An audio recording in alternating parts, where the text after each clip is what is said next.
भगवान शिव से विलग होकर अपने शरीर को भस्म किया, हिमालय के यहां जाकर के पार्वती जी के रूप में प्रकट हुए। हिमालय पुत्री पार्वती बाल्यावस्था से ही निरंतर ध्यानस्थ रहना शिव अनुराग में। जब किशोर अवस्था हुई, किसी से कोई संभाषण नहीं करती थी माता जी, हर समय भगवान शिव के ध्यान में निमग्न रहना, कठोर तप करना शुरू कर दिया।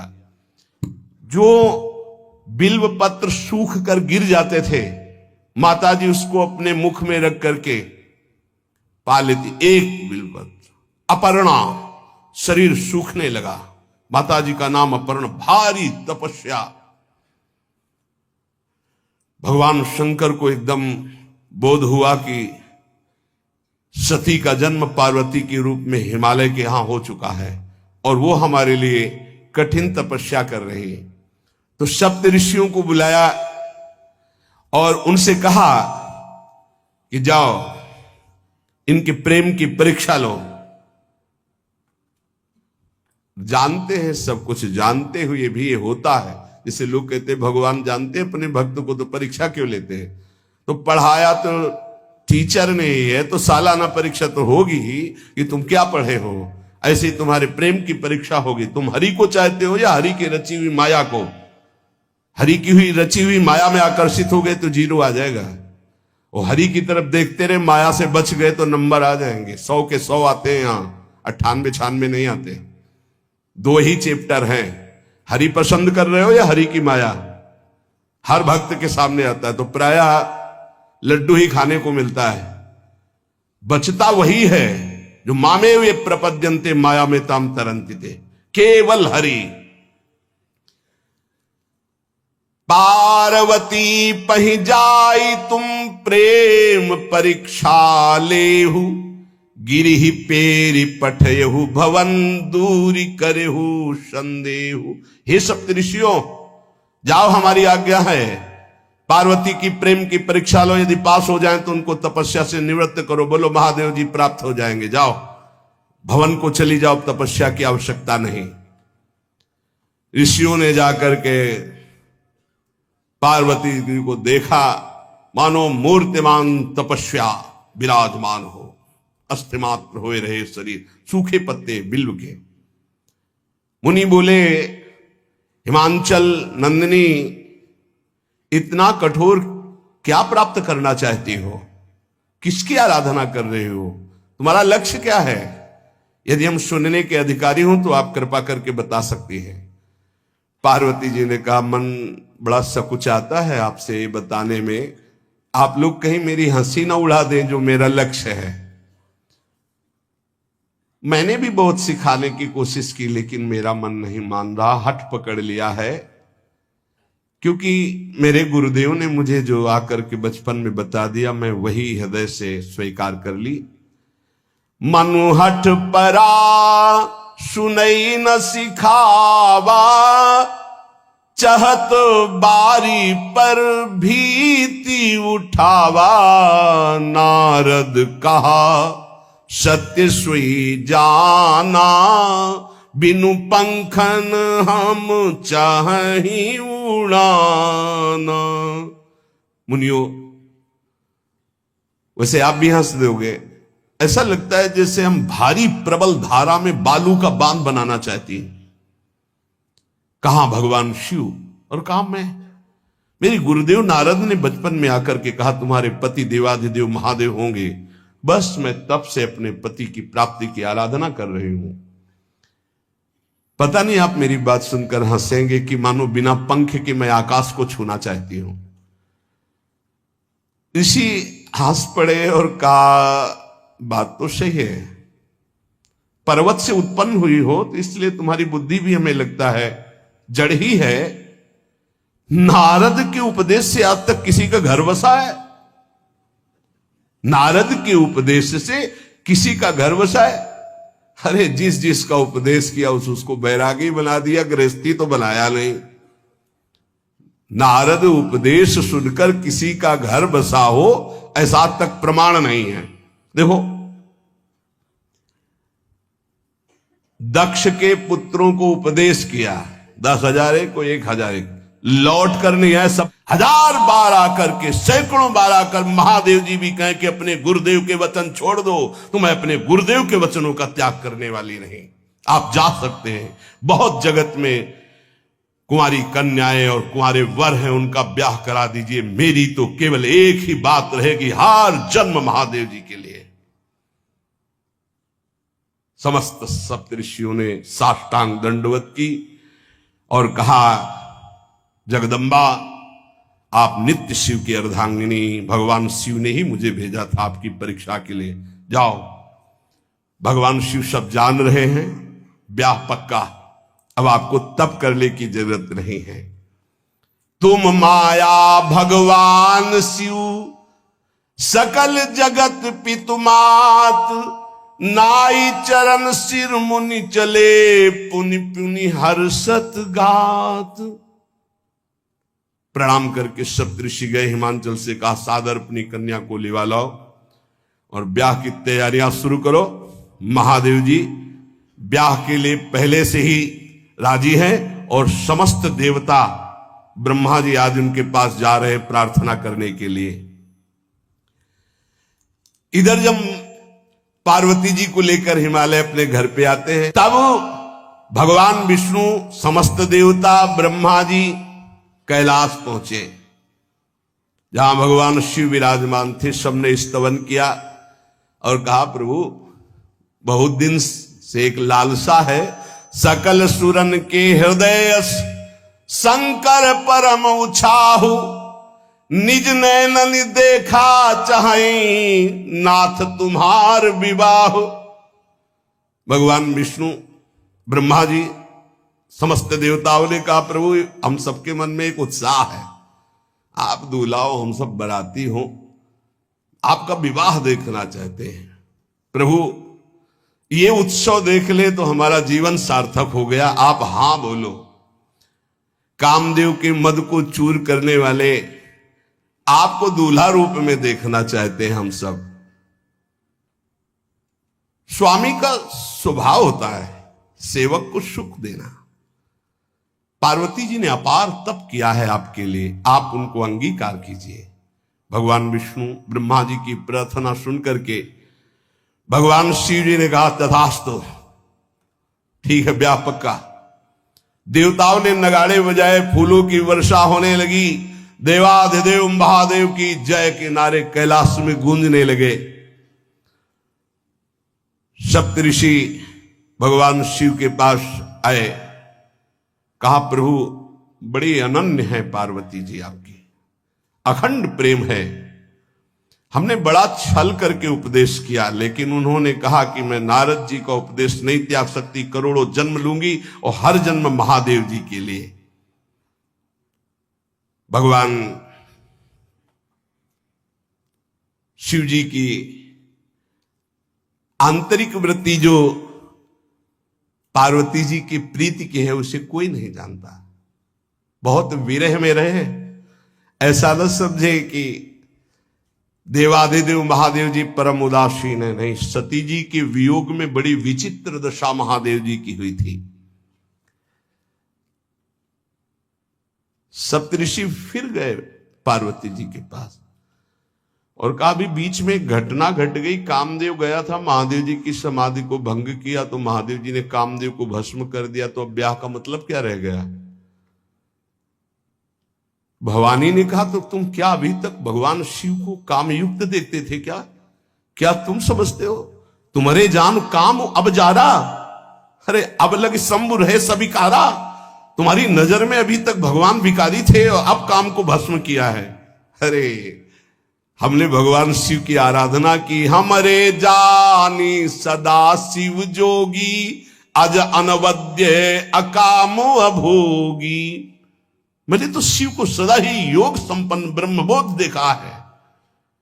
वचन और कर्म से, मन से मैंने यदि भगवान शिव को अपना स्वामी माना है, योगी, अजन्मा, अनिंद्य, काम रहित, भोगहीन, तो निश्चित मुझे प्राप्त होंगे।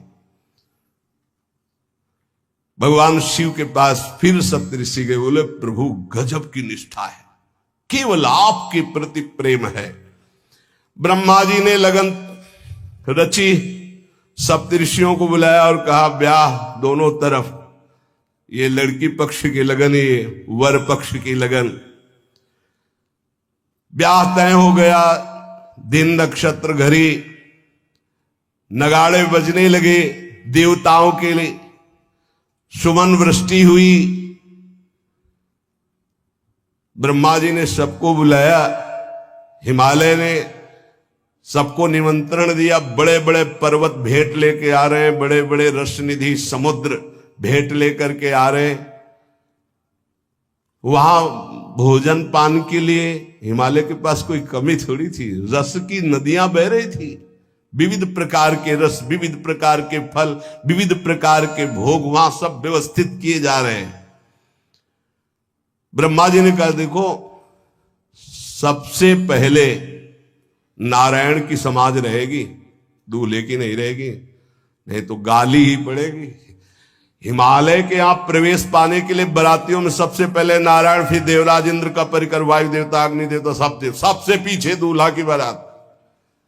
बात तय हो गई। ऐसे ऐसे सब लगे संवारन सकल सुर, वाहन विविध विमान, हो ही सगुन मंगल सुबद, करहि अप्सरा गान। सब अपने अपने वैभव संपन्न सब तैयार हो रहे हैं। बोले महाराज दूल्हे को तैयार किया जाए। शिव ही शंभुगन करहि सिंगारा, जटा मुकुट अहि मोर संवारा, कुंडल कंकन पहिरे ब्याला, तन विभूति पट के हरि छाला, शशि ललाट सुंदर सिर गंगा, नयन तीन उपवीत भुजंगा, गरल कंठ उर नर सिर माला, अशिव वेश शिव धाम कृपाला, कर त्रिशूल अरु डमरु विराजा, चले बसहा चढ़ी बाजही बाजा, देखी शिवहि सुरत्रिय मुस्काही, बरलायक दुल्हनी जग नाही। दूल्हे की तैयारी हो रही भाई, चिता की भस्म, चिता की भस्म, जैसे पाउडर ले गए, पहले चिता की भस्म लगाई गई, अब जटाएं बांधी गई। जटा ऐसे त्रिभुवन का विनाश जब करना होता, जटा खोलकर जब तांडव करते तो कोई नहीं बचता। जटाकटा संभ्रमं भ्रमण निलंप निर्झरी, विलोलवी चिवल्लरी विराजमान मूर्धनि, धगत धगत धगत जो ललाट पट्ट पावके। तीसरा नेत्र मानव विश्व का विनाश करने के लिए उसे पटबंद किए हुए विशाल जटाएं। जटा का तो मुकुट सवारा गया, अब जटा बंद है का ऐसे सांप, ये मुकुट सांप, और कुंडल करिया और भूरी भी थी। हाँ, सोने चांदी के लिए डंक मार दे तो बेहोश हो जाओ ऐसे। पहिरे ब्याला, बाजूबंद छोटे फण वाले है, कोई पनिहा कोई दुमहा ऐसे, और ऐसे जनेऊ वासुकी नाग, गले के माला भगवान का विभूत, ऐसा स्वरूप है, और शेर की छाल नीचे, शशि ललाट, द्वितीया का चंद्र, शशि ललाट, ये मुकुट द्वितीय का चंद्रमा, सुंदर सिर गंगा, भगवती गंगा, फव्वारे ले उठते जटा के बीच से गंगा जी। नयन 3, माथे वाला बंद है, 2 खुले हैं। उपवीत भुजंगा, जनेऊ वासुकी नाग, गरल कंठ, नीलकंठ विष यहां रोके हुए, और मुंडों की माला, हाथ में त्रिशूल, डमरू बंधा हुआ, नंदकेश्वर पे सवार। बोले ऐसे दूल्हा के लिए दुल्हन तो त्रिभुवन में नहीं मिलेगी, ऐसा दूल्हा दुल्हन का मिलेगी। अच्छा, दूल्हा सज गया, ब्रह्मा जी ने देखा, बोले महाराज आगे आपकी सवारी। नारायण भगवान उनके चतुर्भुज पार्षद, शोभा सुगंध सौरभ, आगे गरुड़ पे सवार, पीछे हंस पे सवार ब्रह्मा जी अपना परिकर, देवराज इंद्र, भगवान विष्णु जी दूल्हे की तरफ देखे, बोले महाराज विष्णु कहा अस बिहस तब बोल सकल दिशराज, बिलग बिलग होई चलो सब निज निज सहित समाज। कोई भी दूल्हे के पास मत फटको, पीछे रहने दो, सब अलग अलग समाज चलो, नहीं पानी नहीं मिलेगा हिमालय के अगर आगे ये हुई तो। अब तो वर अनुहारी बरात न भाई, हंसी करहियो पर पुरजाई। नारायण ने कहा कि दूल्हा के अनुरूप ही हम सब बराती नहीं भैया, दूल्हा सबसे पीछे, सब बराती क्रम से पहले हम, फिर ब्रह्मा जी, फिर देवराज इंद्र, से सब। भगवान शिव ने कहा तुम अपने पार्षद सब लिए हो, तो हम बुलाते हैं। श्रृंगी निकाली, जे ही बजाया तो भगवान शिव के पार्षद आ गए। शिव अनुशासन सुनि सब आए, प्रभुपद जलज शीस तिल, जय हो महाराज की आज्ञा करो। अरे बोले विवाह हमारा बहुत दिलों से आओ। घुचप्पा जैसे देखो ना, अगिया बैताल। हाँ अब कैसे शिव के बराती हैं, जरा ये आगे पार्टी तो निकल गई बंदनी। ये जो भगवान शिव ने बुलाया बरातियों को, अपने साथियों को मुखहीन विपुल मुख काहू, बिनु पद कर को बहुपद बाहू, विपुल नयन को नयन विहीना, रिष्ट पुष्ट को अति तन खीना। किसी के एक को मुख नहीं, केवल मांसई का पिंड है, और पूर्ण गौरम जैसे चिदानंद। 16 वर्ष की अवस्था, हाथ में दर्पण और अद्भुत मुकुट धारण किए हुए, जटाएं ढकी हुई, गौर वर्ण, वो सुंदर रूप जो देखे सो मोहित हो जाए। ध्याये नित्यम महेशम रजति किरणिभम चारु चंद्रावतन सम। कैसा सौंदर्य रूप महादेव जी का। चलो अब जो जेवनार के लिए सब शुभ नौवधुएं सब मैना जी को बुलाया, देखो दूल्हा आ रहे हैं, एक एक कदम ऐसे चल रहे, संभाल संभाल के जैसे चलना सीख रहे हो। तांडव करने वाले चरण है, पर नारद जी ने को अब नहीं। नौ किशोर अवस्था, हाथ में दर्पण, वो सुंदर रूप भगवान शिव का, एक एक कदम बारात में जो देखे सो मोहित। मैना ने कहा हो अहो भाग्य, ऐसे दूल्हा बोले वही हैं जो नंदी पे सवार थे, इनके स्वरूप को जानना बड़ा कठिन है। अब जो सुंदर जेवनार हुई बरातियों के साथ भगवान शंकर की बड़े मधुर गीत गाए जा रहे हैं।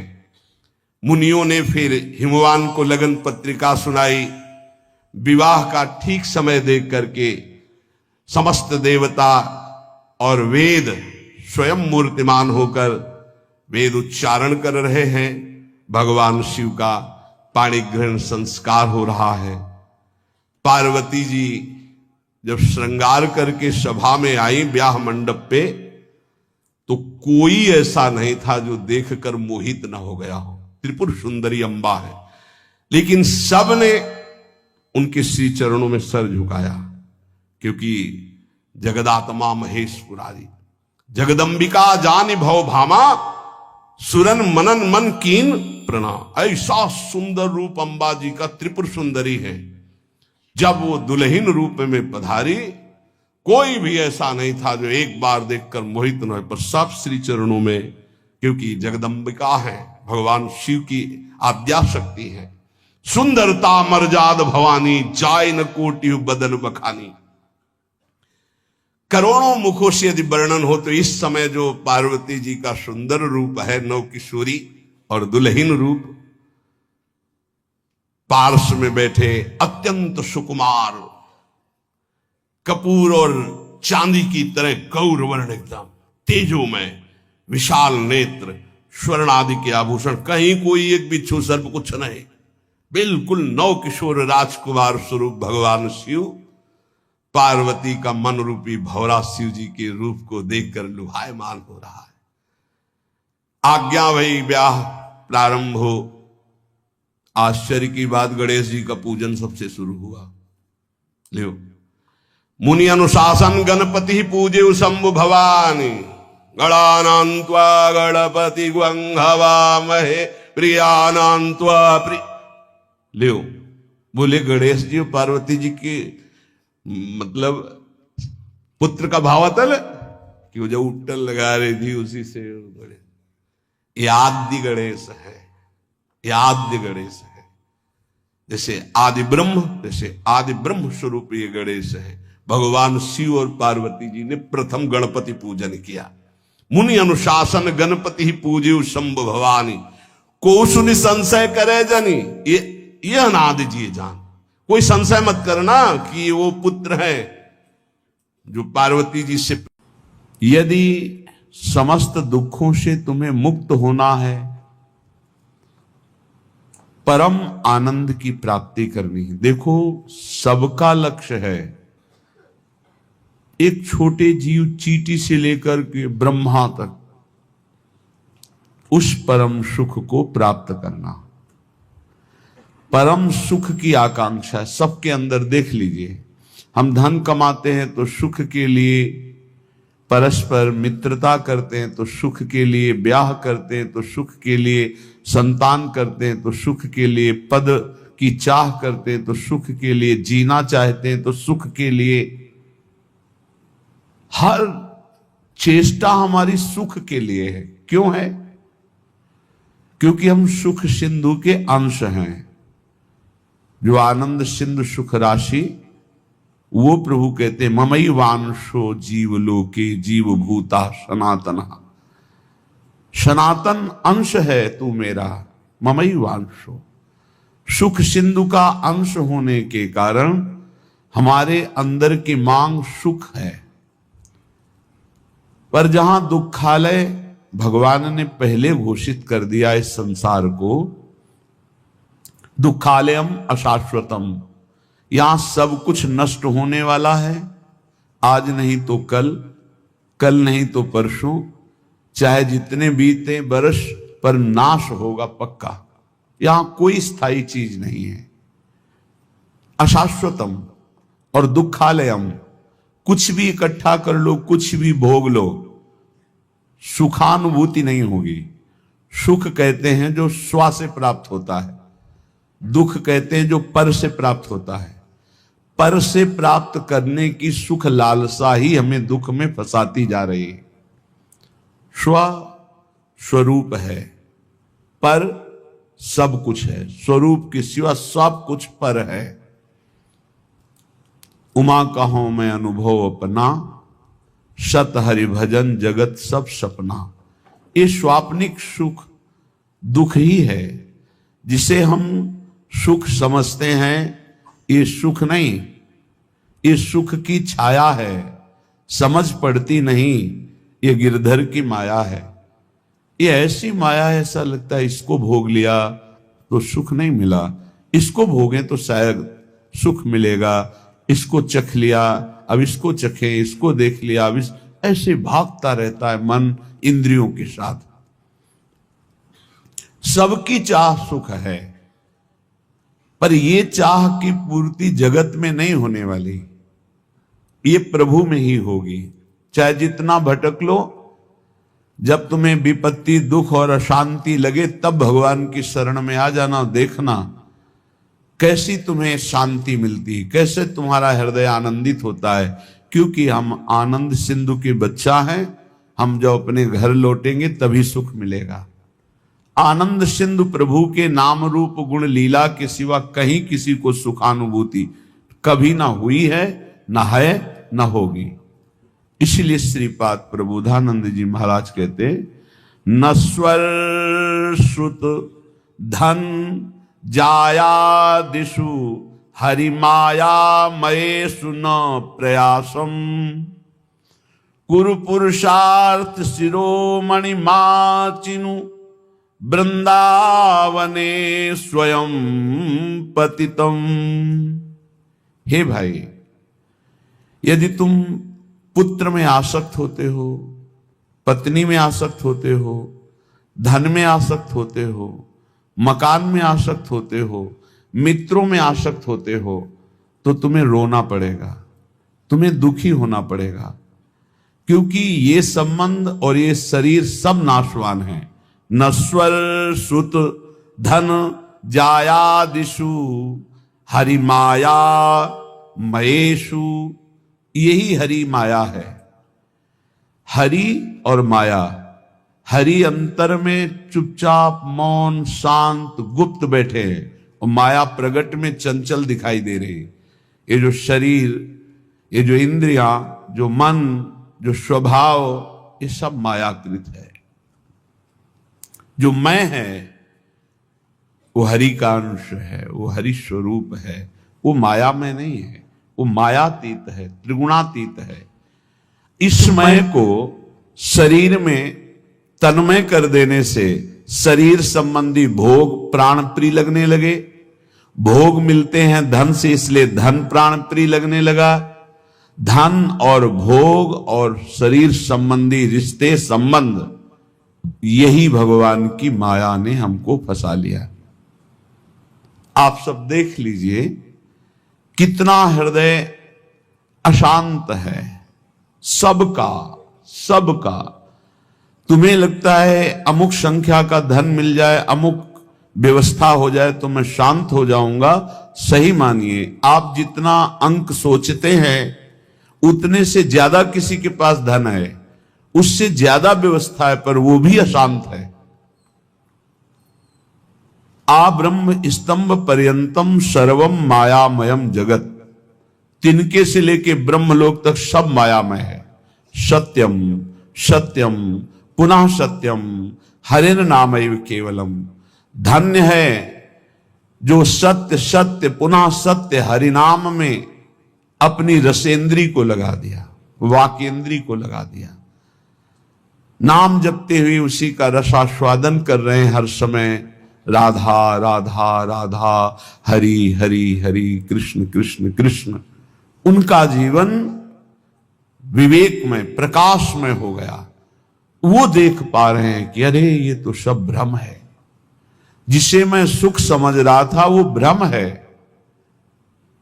जासु कृपा सब भ्रम मिट जाई, गिरजा सोई कृपालु रघुराई।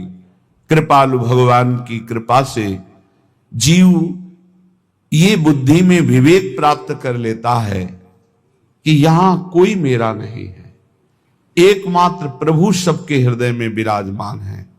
बस यहीं से उसका परम कल्याण प्रारंभ होता है, यहीं से उसका विश्राम प्रारंभ होता है, यहीं से उसे परमानंद की अनुभूति होती है। अन्यथा सब भटक रहे हैं, सब भटक रहे हैं। कुछ चंद्र मिनट ऐसे हैं जिनमें आप जो चाहो पाप कर लो या पुण्य कर लो, कोई रोकने वाला नहीं, कोई टोकने वाला नहीं। लेकिन इन चंद समय के बाद जो आपका परिणाम आएगा, फसल आएगी, वो आपको सुख और दुख प्रदान करेगी। यदि पाप कर्म किया तो भयानक दुख मिलेंगे, पुण्य कर्म किया तो लौकिक सुख पारलौकिक सुख मिलेंगे। लेकिन पुण्य और पाप दोनों से हटकर त्रिगुणातीत भगवान का नाम जप किया तो भगवत प्राप्ति हो जाएगी। पाप और पुण्य दोनों आवागमन चक्र में फंसाने वाले ही हैं। एकमात्र भगवान का भजन ही जीव को इस आवागमन से मुक्त कर सकता, दूसरा कोई उपाय नहीं। हरि भजन्ति ये नरा, जो हरि भजते हैं भवसागर तरंति, वही संसार समुद्र से पार होते हैं। इसलिए श्रीपाद कह रहे हैं नश्वर ये पुत्र पत्नी मकान धन नाना प्रकार के व्यवहार संबंध, ये नहीं कह रहे कि इनको छोड़ करके भागो, नहीं, इसमें शाश्वत प्रभु विराजमान, उनको देखो, सब में भगवत भावना करो, इनसे राग मत करो, इनसे अनुराग करो। राग होता है देह से, अनुराग होता है भगवान से। सब में प्रभु बैठे, ऐसी भावना से व्यवहार करो, खूब नाम जप करो। और ये भाव कहां से आएंगे? बोले आ जाओ श्रीधाम वृंदावन। वृंदावन की भूमि में आप जब सत्संग सुनेंगे, रसिकों का संग करेंगे, तो आपकी बुद्धि का परिवर्तन हो जाएगा। जो बुद्धि सांसारिक भोगों में सुख है ऐसा निश्चय करती है, वो विवेकवती बुद्धि होकर प्रभु में सुख है, स्वरूप में सुख है, ऐसा निश्चय करने लगेगी। बुद्धि का परिवर्तन हो जाना ही उन्नति है, बुद्धि का पतन हो जाना ही नाश है। बुद्धिनाशो प्रणश्यति, शास्त्र कहता है जिसकी बुद्धि भ्रष्ट हो गई उसका सर्वनाश हो गया। जिसकी बुद्धि शुद्ध है भले कुछ ना हो, लेकिन वो परम धनी, क्योंकि उसका सही निर्णय होगा। सही निर्णय करने वाला परम आनंद को प्राप्त होता है। इसलिए श्रीपाद की बड़ी जोर की निष्ठा श्री धाम वृंदावन की है। कहे वरमिहि वृंदारण्य सुवरा की मदन मोहन द्वारी। वरा की, मुझे कुत्ता कुतिया बना दिया जाए वृंदावन का। ठाकुर मदन मोहन के द्वार पर, बांके बिहारी के दरवाजे पर, राधा वल्लभ जी की सीढ़ियों पर गिरा हुआ प्रसाद चाटेंगे और यहां ब्रजवासियों की फेंकी हुई जूठन खाकर हर समय प्रिया प्रीतम की चरणारविंद की रज में पड़े हुए उनकी कृपा मनाते रहेंगे। श्रीपाद प्रबोधानंद जी के पीछे कहा था मुझे नाली का कीड़ा बना दीजिए, ये धाम है धाम। हरिराम व्यास जी कह रहे हो मन वृंदावन को श्वान। हे हरि कृपा करो मेरे मन को, यही अच्छा लगता है कि अगर मुझे अगला जन्म मिले तो वृंदावन में ही मिले, भले मुझे कुत्ता बना दिया जाए। वृंदावन का बड़ा लाभ है, यहां हर योनि भगवत प्राप्ति कर लेती है। जैसे यहां आप देख रहे हो कुत्ता है या शूकर है या अन्य जीव हैं, देखो ये रज में लौटते हैं। जिस रज को ब्रह्मेश्वरादि सुदरूह पदारविंदो श्रीमत् पराग परमाद्भुत वैभवाया, परम अद्भुत वैभव जिस रज में छुपा हुआ है, जो भगवान ब्रह्मा जी सनकादि शिवादि याचना करते हैं इस रज में निरंतर वास करने के लिए। जो रज शिव सनकादि के याचत सो रज शीस चढ़ाऊं, उस रज में वो श्वान रात दिन सोता है, रात दिन उसी में शयन करता है। भोजन मिलता है तो उसी रज में मिलता है, और प्राण निकलते हैं तो इसी रज में निकलते हैं। और वृंदावन प्रभाव सुन अपनो ही गुण देत, जैसे बालक मलिन को मात गोद भर लेत। यहां जिसका भी शरीर छूटता है, ये धाम है, वो भगवत प्राप्त हो जाता है, वो प्रियाजू को प्राप्त हो जाता है। भगवान शंकर जिनके नाम की महिमा से काशी में मोक्ष प्रदान करते हैं, वो हरि जिनका नाम जप करते हैं, ये उनका धाम है प्रियाजू का, वृंदावनेश्वरी का धाम है। ये राधा निकुंज वाटी वृंदावन है। इस रज में जो प्राण त्यागता है वो सीधे प्रियालाल के निज धाम दिव्य वृंदावन को प्राप्त होता है, चाहे पशु हो, पक्षी हो, मनुष्य हो, कोई हो। यहां साधन प्रभाव नहीं है, यहां धाम प्रभाव है। वृंदावन प्रभाव सुनो अपनो ही गुण देत, अपना गुण देता है वृंदावन। क्या?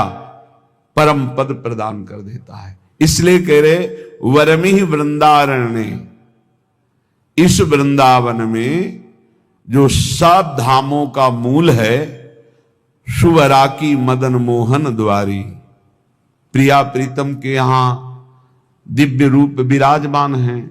आज आप जब विट्ठल विपुल देव जी का पूजन होगा तो आप सुनेंगे बिहारी जी महाराज कौन है। साक्षात प्रिया प्रीतम। राधा वल्लभ लाल जी कौन? साक्षात प्रिया प्रीतम। राधा रमण जी साक्षात प्रिया प्रीतम। ये किसी मूर्तिकार की रचना नहीं है, ये स्वयंभू स्वयं प्रिया प्रीतम मिलित रूप ये वृंदावन धाम है। नेत्र पावन नहीं इसलिए तुम्हें मूर्ति नजर आ रही नहीं, तो राधा रमण जी, राधा वल्लभ जी, राधा बाके बिहारी जी साक्षात प्रिया प्रीतम विराजमान है। इनके दरवाजे में इनकी जूठन मिलती रहती है। हम तो धन्य मानते। एक बार किसी भक्त ने प्रश्न किया था, आप राधा नाम की इतनी महिमा करते हैं, ये वृंदावन के भिखारी लोग राधे राधे बोलते हैं, एक एक 10-10 रुपया मांगते हैं, तो क्या इस विषय में आपका क्या विचार है? क्या इनका सही चरित्र है? राधा राधा कह के, राधे राधे कह के रुपया मांगते हैं। हमें अपने भाव से देखना है। जिसका चश्मा हरा होता है उसे हरा दिखाई देता है, जिसका लाल होता है उसे लाल दिखाई देता है। हमारा चश्मा भाव का है। भावोत्सवेन भजताम रस कामधेनु।